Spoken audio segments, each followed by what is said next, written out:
One of those famous unnamed individuals in the scripture also had the most interesting encounter with Jesus during his earthly ministry, where he did not actually seek her out. Good morning. This is Pastor Ernie Lewis of the Blue Point Church in Sisney, Illinois, with your thoughts for Thursday.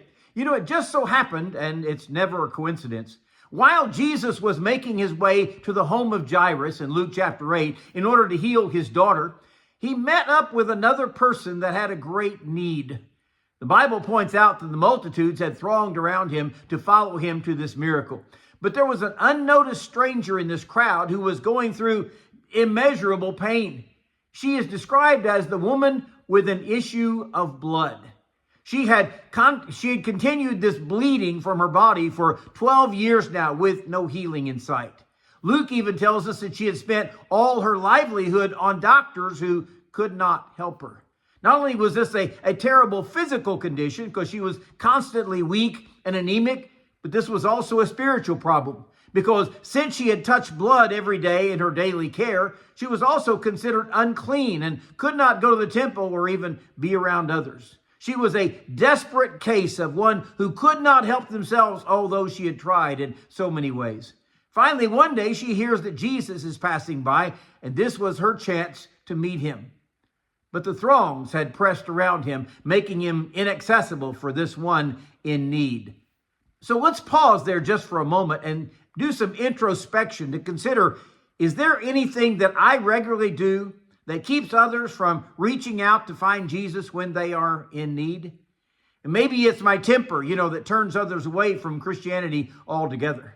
Or maybe it's as small as sitting in the favored seat at church and causing visitors to go all the way to the front to try to find an empty place.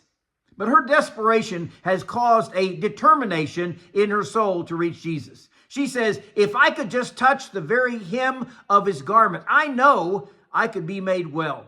So she dangerously moves through the crowd, trying not to be recognized in her unclean state. And as she reaches out to touch Jesus, he turns to exclaim, "Who touched me?" His disciples are sure he has gone mad. There was touching, there was pushing, there was shoving, and all this crowd around them. And yet Jesus said, "Someone touched me, for I perceived power going out from me." When she saw that she was not hidden, she came forward.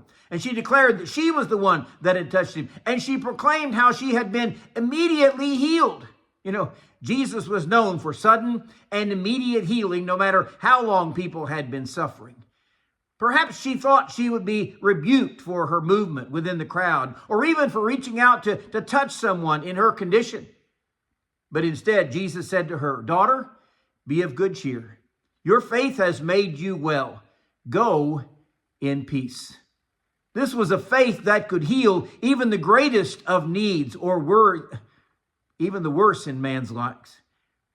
If I could just touch the border of his garment, I know I would find healing. Now that is faith. Do we have that kind of faith in Jesus? To reach out whatever our need might be?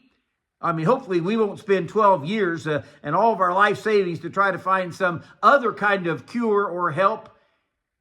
Jesus is the one we need. He can come to bring us forgiveness, healing from sin, mercy, and pardon, just with the touch of the hem of his garment. Do we trust him today?